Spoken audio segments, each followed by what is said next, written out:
బ్రతికినన్నాళ్ళు నీ భజన తప్పనుగాని మరణకాలమునందు మరతునేము.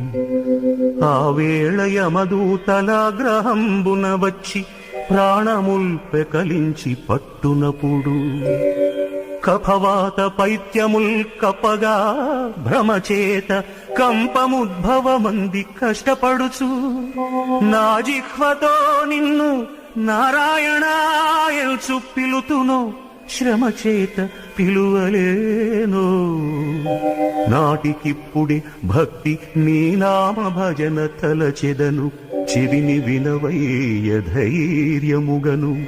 భూషణ వికాస శ్రీధర్మపుర నివాస దుష్ట సంహార నరసింహ దురిత దూరా